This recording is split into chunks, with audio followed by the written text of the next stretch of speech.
Let's go. Hands where I can see him. Man, what's this Don't about? reach. Don't reach for it. You hear me?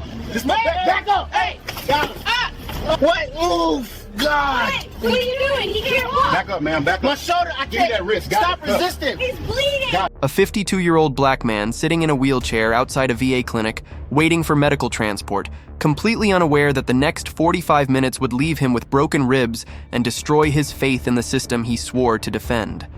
The approaching officer had his hand on his radio, steps quickening, his mind already made up about what he was seeing, a disabled man faking it. What he didn't know was that the man in that wheelchair wasn't a fraudster, wasn't a panhandler looking for attention, and wasn't someone who would forget. He was Marcus Deshaun Williams, a decorated Gulf War veteran with 28 years of service, paralyzed from the waist down since an IED explosion in Fallujah in 2004. And he had spent 2 decades fighting for his country, only to discover he would spend the next 6 years fighting against the police department that was supposed to protect him. Before we continue, where are you watching from? If it's your first time here, hit that subscribe button. Stories like this need to be heard, and your subscription helps us bring more truth to light. Officer Ryan Caldwell had 11 years with the Mesa Verde Police Department in Arizona. His personnel file would later reveal 14 complaints of excessive force in the last 8 years, 11 of them involving black men, 9 resulting in internal investigations that ended with justified force stamped in red. Supervisors noted in 2019 that Caldwell demonstrates excessive skepticism regarding individuals claiming non-visible disabilities and frequently questions the legitimacy of medical conditions reported by suspects. In 2021, he attended sensitivity training regarding interactions with people with disabilities after dragging a man with a cane for 15 meters, alleging refusal to cooperate. Nothing changed, because in the Mesa Verde system, 14 complaints weren't a red flag. They were a statistic buried in a file the department didn't want to examine. Marcus Williams was waiting for a VA medical transport van at 2:47 p.m. on an August afternoon in 2022. It was a routine appointment for chronic pain, the same routine as always. Manual wheelchair parked in the designated area, backpack with medical documents on his lap, phone in hand checking the time because the van was usually late. He had done this 47 times in the last 2 years. He knew every nurse, every receptionist, every protocol. What he didn't expect was a fabricated anonymous call reporting a suspicious man in a wheelchair begging aggressively and threatening patients, 200 meters from where he was sitting quietly. Officer Caldwell received the dispatch at 2:51 p.m.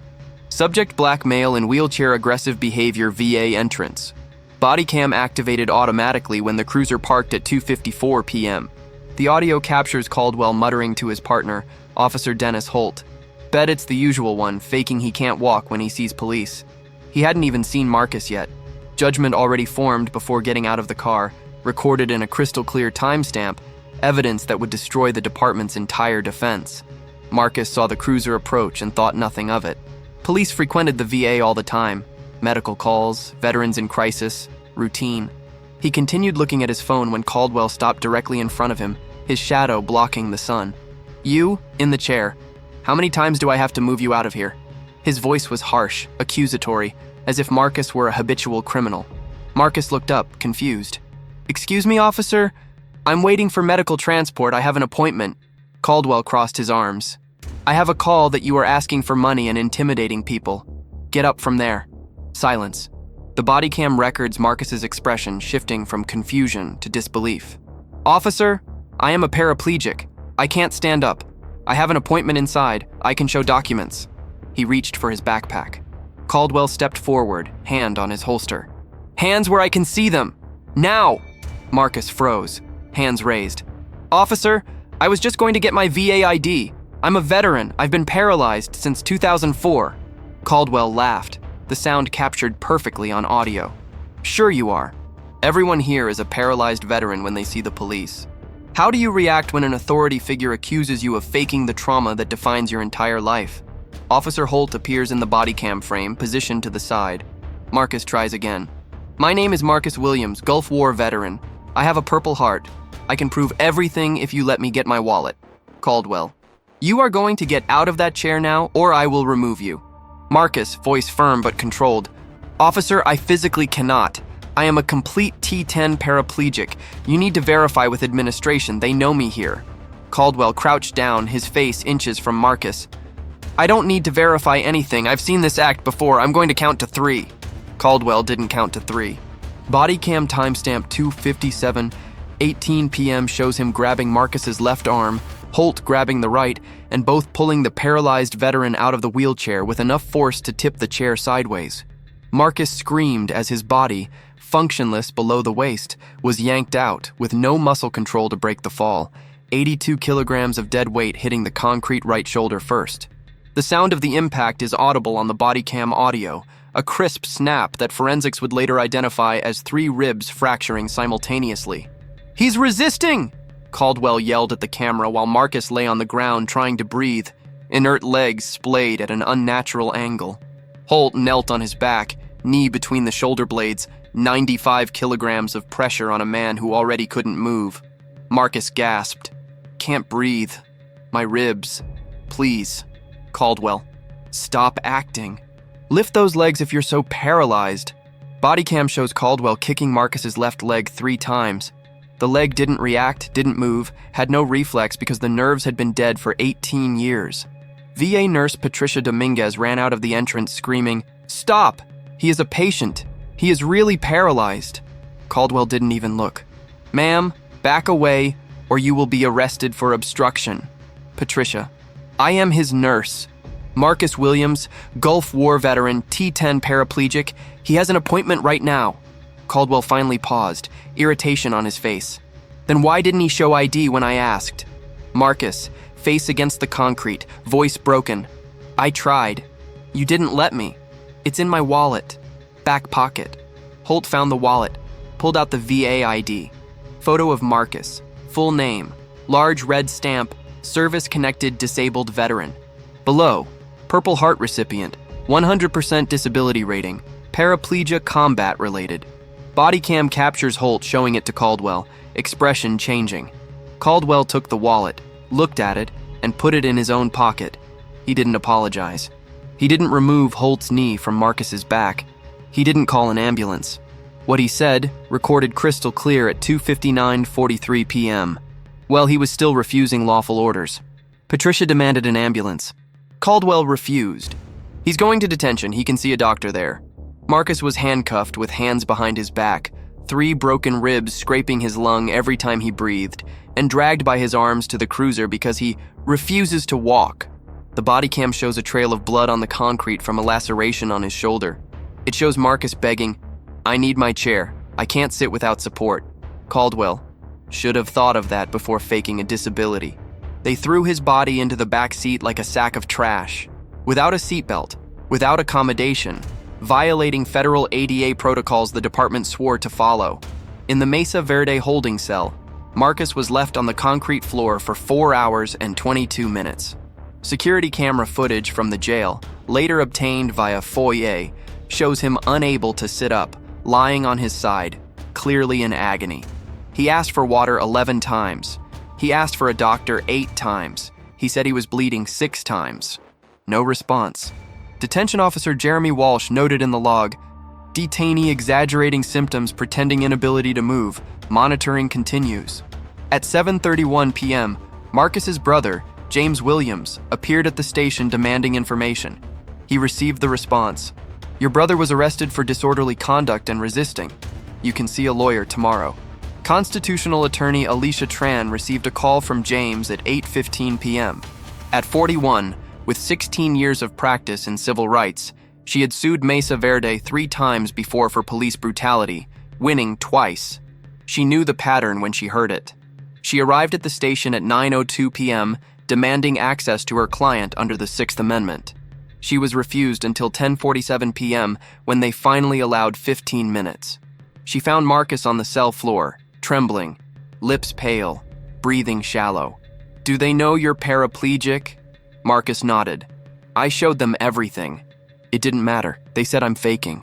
Alicia demanded a doctor immediately, threatened a lawsuit if Marcus wasn't hospitalized within 30 minutes. At 11:34 p.m., they finally called an ambulance. Paramedics arrived at 11:51 p.m., finding Marcus in shock from pain, blood pressure 160/105, heart rate 118. Emergency transport to Mesa Verde General Hospital revealed 3 fractured ribs, pulmonary contusion, deep laceration on the right shoulder, severe bruising on the thoracic spine, and critical dehydration. Dr. Ramon Herrera noted, "Injuries consistent with significant blunt force trauma and medical neglect. Patient reports police abuse, requires investigation." How much is the word of a paralyzed veteran worth against a police report saying he resisted arrest? Alicia requested body cam footage via FOIA at 6:30 a.m. the next morning. Mesa Verde PD denied it, part of an active investigation. She requested again with a judicial threat. They denied, no sufficient public interest exists. She filed an emergency motion in state court. Judge Sandra Ochoa, a veteran of the Arizona judicial system for 23 years, ordered release within 72 hours, or the department would face contempt. Mesa Verde handed over a USB drive at 4:59 p.m. on Friday, minutes before the deadline, betting that no one would review it until Monday. Alicia watched it that night. At 11:47 p.m. that Friday, Alicia sent an email to Chief of Police Thomas Brennan with the subject line, "Body cam footage shows federal crime.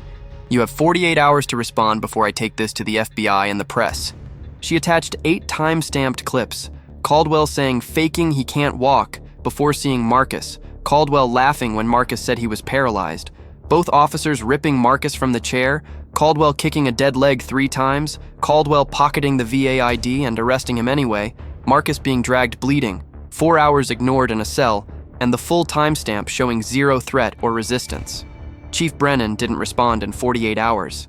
He responded in 51, with a letter from the city attorney. The Mesa Verde Police Department believes the officer's actions were appropriate given the circumstances. Body cam shows suspect refusing lawful orders. Injuries were a result of resistance. No further comments.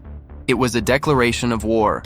Alicia filed a $4.1 million federal lawsuit in the District of Arizona under 42 U.S.C. 1983, ADA Title II, and Rehabilitation Act Section 504 1 week later.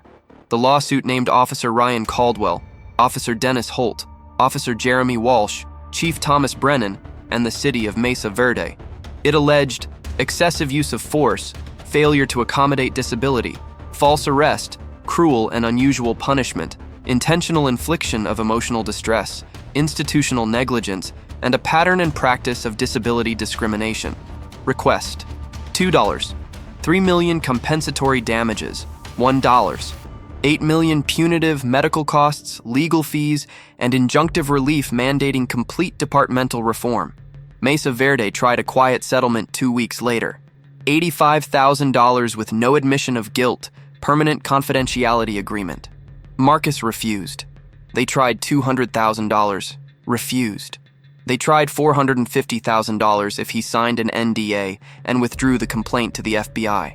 Marcus told Alicia, "It's not about the money. It's about them admitting that disabled veterans are humans, not targets." The city realized it wasn't going to silence this story and changed strategy to discredit the victim. Defense attorney Richard Corman, 58, with 30 years defending Arizona police departments known for aggressive tactics against plaintiffs, began discovery by attacking Marcus's medical history. He requested all VA records since 2004, all psychiatric records including PTSD treatment, all pain medication prescriptions, and all financial records alleging Marcus was seeking unearned enrichment. Alicia blocked most via protective motions, but the court allowed medical records relevant to the claimed injuries. Discovery revealed a bomb in the defense's lap. Internal Mesa Verde PD records obtained via subpoena showed that Officer Caldwell had been investigated 14 times, but files contained emails from Chief Brennan to supervisors instructing them to minimize documentation of complaints to avoid a discernible pattern in federal reviews. An email from March 2021 read, "Ryan is an aggressive but effective officer. We need to protect officers like him from witch hunts. File complaints under miscellaneous categories do not allow clustering." It was evidence of a systematic institutional cover-up. Second destroying finding, CCTV from the VA entrance, not mentioned in the police report, showed the 47 minutes prior to Marcus's arrest with absolutely no interaction with the public other than waving to a passing nurse. 0 requests for money, 0 aggressive behavior, 0 basis for the anonymous call that was never verified to exist. A private investigator hired by Alicia tracked dispatch logs. The anonymous call was made from a payphone 3 blocks away at 2:49 p.m. Male voice, no callback, no follow-up. Forensic voice analysis would later suggest a possible match with Officer Dennis Holt. Do you plant a fake call to justify brutalizing a disabled veteran in front of a military hospital? Depositions began in November 2022. Officer Caldwell, under oath, stuck to his story. Marcus was being belligerent and refused identification multiple times. Alicia reproduced the body cam showing Marcus trying to reach for identification before Caldwell yelled to stop. Caldwell changed his version. It looked like a threatening movement. Alicia: threatening movement from a paralyzed man sitting in a wheelchair reaching for his own backpack? Caldwell: I didn't know he was really paralyzed. Alicia reproduced the clip of him laughing and saying, "Sure you are," when Marcus declared paraplegia. Silence. The defense attorney asked for a break. Chief Brennan's deposition was a massacre. Confronted with emails instructing to minimize complaints, he claimed it was standard administrative procedure unrelated to misconduct. Alicia asked, how many complaints against white officers were filed under miscellaneous categories? Brennan didn't know. How many against officers in general? Didn't know. But you specifically instructed supervisors to protect Officer Caldwell from federal review? Brennan: taken out of context. Alicia read the full email aloud to the court reporter. Context didn't help. Medical expert Dr. Yolanda Chen, a traumatologist with 22 years of experience treating injuries from police force, testified that Marcus's rib fractures were consistent with significant traumatic force applied to an individual unable to resist or protect himself. She demonstrated with an anatomical model. A paraplegic person has no core control. When pulled from a chair and dropped, the body hits the ground with full force, no protective reflex. These fractures require blunt force equivalent to a fall from a height or a vehicular collision. The defense had no credible counter-expert. Mesa Verde lawyers offered a $2 million settlement 1 week before trial. Marcus considered it. Alicia advised, the jury will give us more, but trial is a risk and stress. Marcus decided to go to a jury. I want 12 people to see this video and say if I was wrong or they were. Trial began in March 2023, 8 months after the arrest. The Federal District Court Arizona courtroom was packed. Journalists from 4 states, veterans organizations including VFW and Disabled American Veterans, disability advocacy groups, and 11 other disabled veterans Alicia had identified as potential victims of Caldwell. The trial lasted 6 days. Alicia played the full body cam 4 times. Opening, Caldwell's testimony, Marcus's testimony, and closing arguments. Each time, courtroom cameras captured jurors wincing when Marcus hit the concrete, shaking their heads when Caldwell laughed, taking notes furiously when he kicked the dead leg. Juror 7, an Iraq veteran named Sandra Liu, was seen wiping her eyes when Marcus described the 4 hours on the cell floor begging for help. Marcus testified for 3 hours. He described Fallujah 2004, the Humvee hit by an IED, waking up unable to feel his legs. 18 months of rehabilitation at Walter Reed, learning to live in a chair, the Purple Heart he earned and the price he paid. He described returning to civilian life, endless VA appointments, chronic pain that never goes away, the pride he still felt for having served. And he described that afternoon in August when serving didn't matter, when medals didn't matter, when 28 years of sacrifice were reduced to, he's faking it, by a man who never wore a uniform. I would kill for this country again tomorrow, Marcus said, voice firm. But that officer treated me like the Purple Heart was a theater prop, like the wheelchair was part of an elaborate costume. He laughed at my paraplegia. He kicked dead legs. He left me bleeding on the jail floor for hours. And the department called this appropriate procedure. How do you serve a country that allows this? The defense called a use of force expert, former officer Trevor Madison, who testified that Caldwell followed protocol for an uncooperative suspect. Alicia destroyed him in cross. Does protocol include ripping a paraplegic out of a wheelchair without verifying the ID he offered multiple times? Madison. If the suspect isn't cooperating? Alicia. Mr. Madison, watch this video and point out exactly when Marcus Williams did not cooperate before being ripped from the chair. She played 90 seconds of footage. Madison couldn't do it. He reached for his backpack. Alicia. after saying he was going to get identification, and before the officer screamed to stop. Is that non-cooperation or interrupted obedience? The jury took notes. Closing arguments were simple. Alicia, ladies and gentlemen, Marcus Williams did everything right. He declared his disability. He offered identification. He explained the situation. A nurse confirmed everything. And he was still brutalized because Officer Caldwell decided before getting out of the cruiser that a black man in a wheelchair was a liar. That decision, captured on his own body cam, cost Marcus 3 broken ribs, hospitalization, trauma that will never heal, and confirmation that the country he bled for doesn't see him as human. You will say if that is worth Ford. 1 million? I say there isn't a price high enough, but it is what we ask to begin justice. The jury deliberated for 4 hours and 17 minutes. Verdict: liability for Caldwell, Holt, Walsh, and the city of Mesa Verde on all counts. Damages, $2. $4 million compensatory, more than the original request. $1. $7 million punitive against Caldwell personally. $450,000 against the city for negligent supervision. Total, $4. $55 million, higher than the request because the jury used its right to increase damages when finding malice. Juror 3 was quoted later. That laugh when the veteran said he was paralyzed, that showed everything we needed to know about that man. Mesa Verde tried to appeal. The Ninth Circuit affirmed the verdict unanimously 11 months later, calling Caldwell's conduct shocking to the conscience and the department's failure to discipline him deliberate indifference bordering on complicity. The city paid $55 million in June 2024. Officer Ryan Caldwell was criminally indicted for felony assault and deprivation of rights under color of law, found guilty in September 2024, and sentenced to 4 years in federal prison. Officer Dennis Holt was fired and lost his certification. Officer Jeremy Walsh received a 6-month suspension without pay. Chief Thomas Brennan retired for personal reasons with a full pension. A federal consent decree ordered Mesa Verde PD to implement 47 reforms: mandatory quarterly ADA training, tamper-proof body cams that cannot be edited or suppressed, an early warning system for complaints that the chief cannot ignore, a full-time disability compliance officer, and a ban on hiring any officer fired for civil rights violations. The DOJ monitors compliance until 2029. Marcus used part of the settlement to create the Williams Veteran Advocacy Fund, a nonprofit providing free legal representation for disabled veterans facing discrimination by authorities. In 19 months, they have represented 73 veterans in 6 states, won 58 cases, and forced $11. $2 million in settlements.